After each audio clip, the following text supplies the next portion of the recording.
महशर का है मंजर हर जाने, क्यों रंग की ज़मीं थर्राई है, हलचल है सफों में आदा की। خدا نن چې موږ راوځي نو دا موږ د ټول قوم لپاره د مبارکبادي ورکوو او خپل فوج ته مبارکبادي ورکوو. د هغې موږ ستاینه کوو او موږ بار بار دا وایو چې الحمدلله ټول پاکستان د موږ فوج سره بلکل شانه بشانه ولاړ دی او د هغې چې د انډیا له کوم موټور شکست ورکړو نو موږ په دغه وجه باندې نن راوځي په دې چوک کې ولاړ یي. انشاءالله کې خیر پاکستان دنیا ومنو او دنیا به مني انشاءالله کې خیر او عوام بالکل چې کوم دی د زړه نه او عوامو دا یو میسج ورکړو ټولې دنیا ته ورکړو سپیشلي مودي ته ورکړو انډیا هندوانو ته ورکړو چې زموږ فوج دا زموږ فخر دی.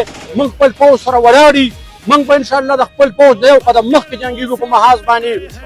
څنګه چې تاسو ته پته ده انډیا چې کوم وزیر خارجه و هغه ته ویل چې موږ پاکستان سره کشیدګي نه غواړو او موږ پاکستان سره مذاکرات کول غواړو او دنیا یې راولېږله پاکستان ته.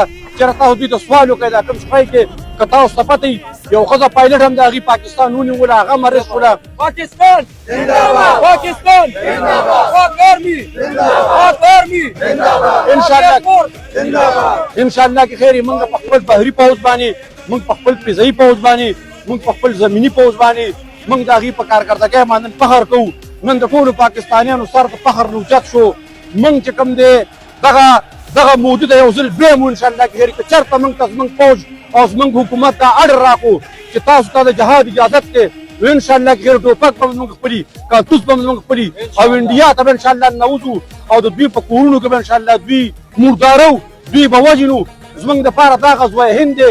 زموږ ایمان دا دی موږ د شهادت په جذبه باندې انشاءالله کې هر پښتون هر پنجابی هر سندی هر بلوچی هر کشمیری انشاءالله کې خیر خپل فوج سره موږ ولاړ یو چې هغې اواز وکړي انشاءالله موږ به لبیک وایو پاکستان زنده‌باد، پاکستان زنده‌باد، پاک آرمی پاک آرمی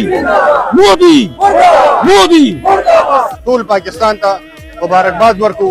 کوم کامیاب سټرایک ایر سټرایک اپریشن چې بیګا زموږ فوج کړی ده انډیا بهارت اگینسټ نو موږ د ټول قوم ته مبارکباد ورکو او موږ د خپل ایر فورس جانبازو د هغوی ډېر زیات مشکور یو چې هغوی په خپل ډیټ اپلیکیشن باندې ساین کړی دی او د مر په سترګو کې سترګې واچولې او انډیا ته یې دا پیغام ورکړو چې ته آینده داسې څه قسمه غلطي کوې نو سل ځله به سوچ کوې. موږ د اسلامي ملکونو د هغې هم ډېره زیاته شکریه ادا کوو. خاص کر بیا موږ د اذربایجان او ترکي او د چای نه شکر ګزار یو چې هغوی په دې موقع باندې موږ سره ولاړ دي. جزاک الله.